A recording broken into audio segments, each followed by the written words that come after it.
Hi, everyone. It's Kelly here. I am so excited that you guys are here and so honored that you even want to take this journey with me. I thought it only right and it made sense with a YouTube channel to give you guys some history as to why, like how I started, why I started, all those good things coming up. Stay tuned.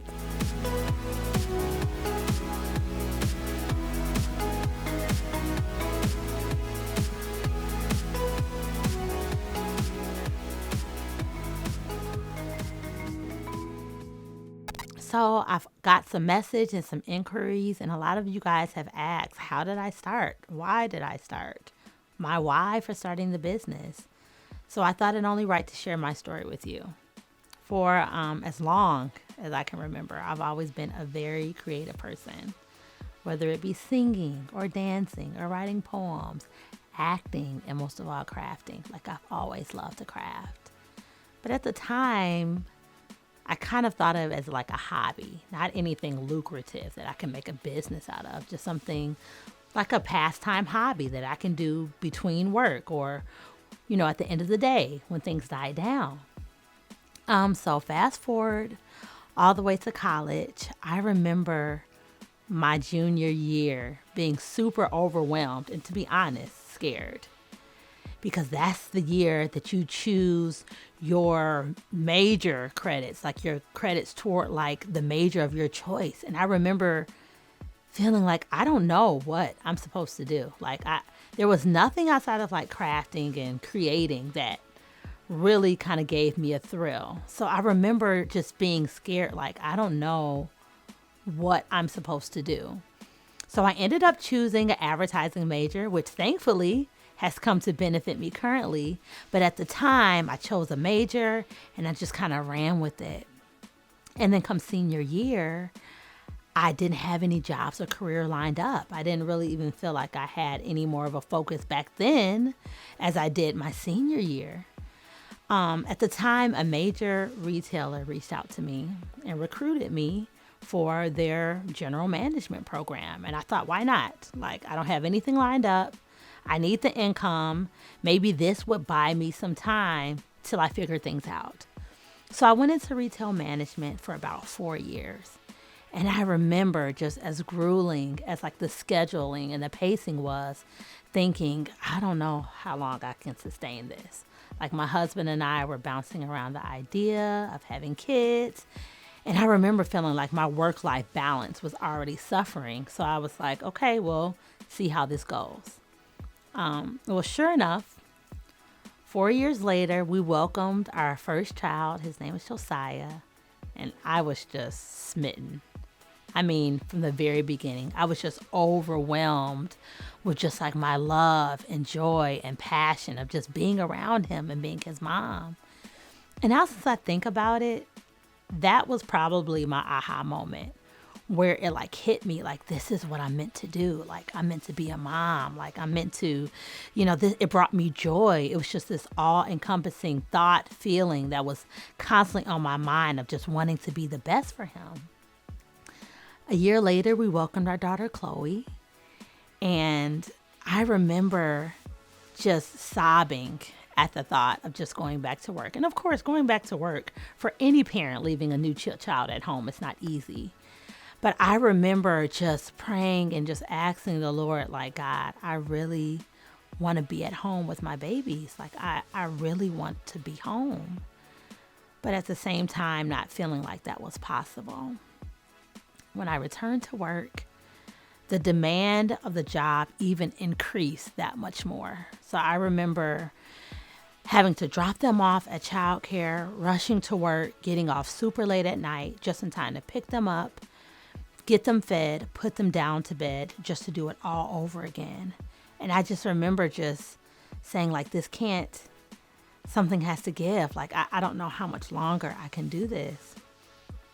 Simultaneously, things just went haywire at my corporate job. They packed on again more responsibilities, and the environment itself started to become very toxic and very unhealthy and safe, if I'm honest, in that regard. So I remember coming home and just sobbing to my husband and just saying, like, I don't know how much longer I can do this. You know, our debt to income ratio was higher at the time, and we had two small kids. So my husband was working full time, but at the same time, we were definitely a two income household that needed both incomes to kind of stay afloat. But also the cost of childcare with two kids under the age of one. I mean, you can only imagine. It didn't make sense to me to keep going, but at the same time, I felt like my hands were tied because I didn't really feel like I had any other option.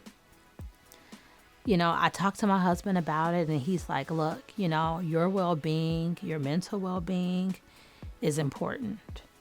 Come home and we will figure it out. And I remember being comforted by his support, but at the same time scared. Like, what are we going to do? How are we going to make ends meet? How are we going to provide? How are we going to keep a roof over our heads? Like, what are we going to do? And just really feeling discouraged. And then immediately I went into panic mode. Started applying for every job under the sun, only for like doors to be closed left and right. Either I was overqualified or underqualified, or there was no availability. You name it. Ironically, I vividly remember it was one evening I was at home and I called one of my sisters, Taryn, and she was just so pumped, like she was on cloud nine, sharing with me about a message she had heard at a church conference. And I'm paraphrasing, but the message title was "What's in Your Hand?" And she was just pumped. And I'm like, okay, calm down. Like, tell me about it. And she was talking about how the speaker kind of expounded on the text of Moses. When Moses was directed by God to go to Pharaoh and to command him to let his people go, Moses was like scared. Like, there's absolutely no way I can do this. There's no way I can do this. I don't have the resources. I'm not qualified. Like, it's just not happening. And God asks Moses, well, what's in your hand? And Moses looks down and it's like this little staff. And he's like, what, this? Like, how am I going to do anything with this? Like, it is insignificant. It's obsolete. There's no way I can accomplish what you're calling me to with this little staff. And of course, God commands Moses to go forth. And then we know that with that small staff, he goes to part the Red Sea and turn, the river into blood, or the rod turns into a snake from being a rod, and like all these magnificent miracles that God used through a small little staff. And the preacher at that time then challenged the congregation and said, what is in your hand? What is so insignificant in your mind that you think, given to God in faith, that the Lord can multiply? And I remember my mind was blown. I remember just feeling convicted, but really searching myself. And all this time, I remember looking at this. I'm like, okay, I got a couple of pieces of paper. I got some scissors. I got some glue. That's all I have. But I remember just how much joy crafting brought me, and even more, being able to craft from home, to be there for my babies and for my husband. And I remember just saying, like, Lord, like, you haven't told me it's a no right now. So I'm going to pursue this in faith. Like, I'm going to take these couple of pieces of paper, some glue, some scissors, some ribbon, and I'm going to run with it. And I remember starting off putting one order on Etsy, and then just another one and another one. And I think maybe 4 or 5 months went by and I didn't get a single sale. And finally, by like month 5, I got a sale for some cupcake toppers. I'll never forget the total, for $9.76. And I lost my mind. And I was like, oh my goodness, it's happening.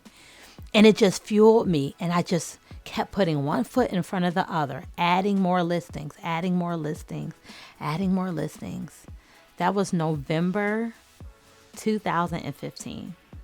And here we are, December 2020, and I have over 9,000 sales. My mind is still blown at God's faithfulness, at everything that has transpired so far. Like, I am living my dream. It makes me emotional just thinking about it, but I'm so grateful to God that I took that first step in faith. So I ask you, what's in your hand? Is there a passion or a career or something that you desire to pursue, but you have psyched yourself out? You have just kind of written it off and canceled yourself out. Like, there's no way possible that I can do this. What's in your hand? What have you deemed so insignificant that the Lord can't use and multiply? What talents has He given you that you have convinced yourself that the world would be better off without, that no one cares? I want to encourage you to pursue it, to give it your all. Consistency is key. One foot in front of the other, and just allow room for your mind to be blown. Thank you guys for taking this journey with me. I'm so excited that you're here. Let's get to it. I'll see you guys at the top.